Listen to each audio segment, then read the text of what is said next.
Inverclyde wasn't always so busy. In the beginning, there were no cars, there were no streets, there were no people, there was only land.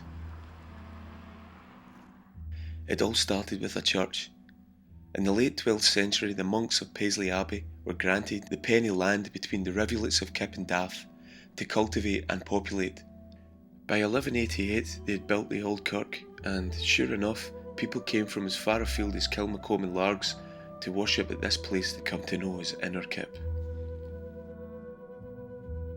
Over the following years, the geology of the area changed little, but people persevered, farming the land and fishing the waters best they could.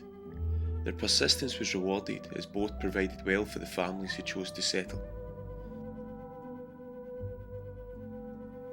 By 1306, Inverkip was being used in the war against Scottish independence as a launch and supply point for the English troops. That was until King Robert I, also known as Robert the Bruce, laid siege to the town, reclaiming Ardgowan Castle. In recognition of James Lindsay's loyalty during this time, Robert the Bruce's son, King Robert II, granted the nearby lands of Dunrod to Lindsay's grandson, John de Lindsay, in 1382. Living in their castle high on Dunrod Hill, the Lindsays would become synonymous with cruelty and eccentricity, remembered for all the wrong reasons. After the king's unexpected death, his son John Stuart, Earl of Carrick, ascended to the throne to become King Robert III, and soon after granted his own biological son, also named John Stuart, the nearby estates of Ardgowan. The fishing industry was prospering, and a new church was to be built for the increased population who were still having to travel to Inverkip. It was to be built on Greenock's west shore, lending to its name the West Kirk, although it was affectionately known by the parishioners as the Sailor's Kirk. Archibald Stuart expands his estates in 1619 by purchasing the neighbouring land from the eccentric and impoverished Alexander Lindsay, last of the Dunrods. And soon after, John Shaw obtained a charter from King Charles I to grant Greenock the right of a borough, and so began the modern development of the area. But these would prove of little comfort to the residents, as the reign of fear and mystery did not die with all Dunrod, and witch trials were to continue for nearly 100 years more. One that seems to have left an impression in the community is that of young Mary Lamont, who, in 1662, confessed to her crimes and was sentenced to death. During her trial, she admitted to being part of a conspiracy to push a local stone into the river. Mary's intention had been to disrupt shipping on the river, as the ominous Kemphook stone, known locally as Granny Kemphook, was considered to be a talisman to local sailors. While rural life continued to be oppressed, ruled by fear and superstition, urban society was evolving, and the nearby towns were developing thanks to the growth of the fishing industry. When the Town Council of Glasgow recognised the need for a deep water port, Newark was the natural choice, as the river began to get shallower from this point inland. They purchased the surrounding land for use as a harbour, and the town of Newark soon became known as Port Glasgow. It was clearly a time for advancement and innovation. An abundance of fish were being brought ashore every day, and with more caught than could be consumed, Glasgow merchant and provost Walter Gibson was inspired to devise a method of preservation and curing for export. In 1688, the very first herring was smoked in Great Britain, behind the old corner house on the left of the quay head. By 1693, civilization was evolving at an astounding rate, and Port Glasgow was no different. The streets were to be fashioned using the grid system on which Edinburgh and Glasgow had already been remodelled, mimicking the bigger cities in Europe.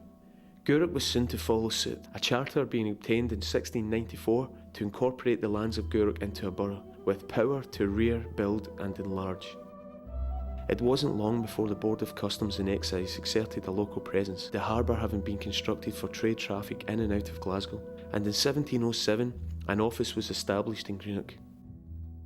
Although it is said that much of the custom officers' time was spent chasing smugglers operating off the shores of Inverkip. Barely a decade into the 18th century, and the primary industry in the area, fishing, had flourished so much that others began to rise up in support, the most obvious being the requirement of a boat. And by 1711, Scots had set up shop and built their first herring bus. This would be the first of many, and the beginning of an industry that would sustain the area for more than a quarter of a millennium. This new industry attracted many migrants, many of which were crofters forced from their homes during the Highland clearances to seek employment elsewhere.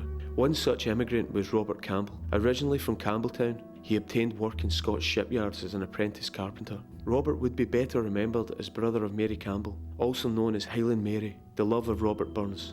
Mary passed in 1786 after contracting a fever while nursing her brother. Although the location of her passing is one of much debate, the consensus is that she drew her last breath in Min's Collop Close off William Street. In 1736, Sir John Shaw's granddaughter, Helena Houston, married Sir Michael Stuart, greatly enriching their family and leading to the building of her Gown House. The Shaw-Stuart legacy is born, their joint estates encompassing most of Greenock and the surrounding area. The more people that passed through, coming into port from further afield, the more that the industry began to diversify. The first sugar house, located at the bottom of the long-gone Sugar House Lane, was built by German immigrant Mark Cool in 1765.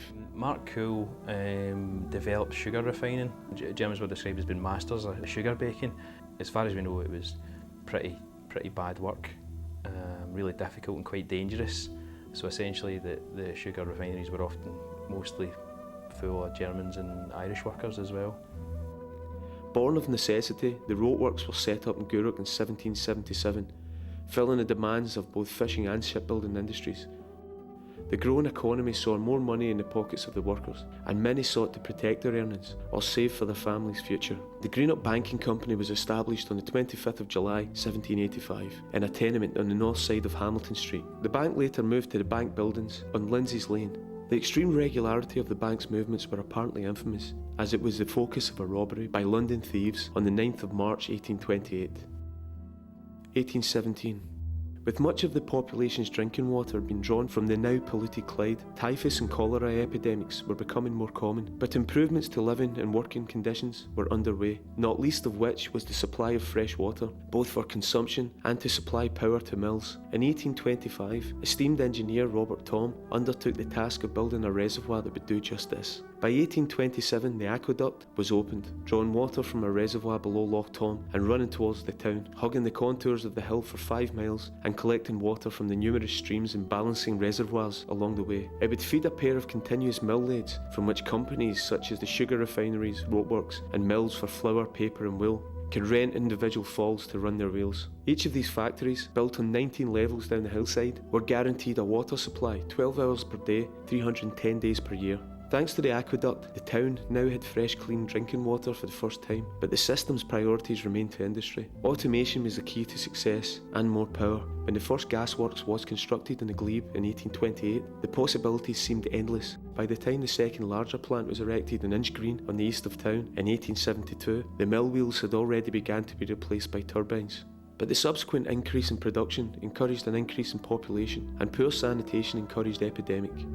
By 1834, much of the population had the Gaelic, and after being told that the use of their language would be dispensed with during service, they took steps, forming a society to protect their traditions and secure an appropriate education for their children. The following year, in 1835, the foundation stone was laid for the Highlanders Academy. In 1840, the Caledonia Railway was opened, and Inverclyde was no longer a farming community as tourists began flooding their streets. It was now a resort where workers from the towns would spend their days off doing the water.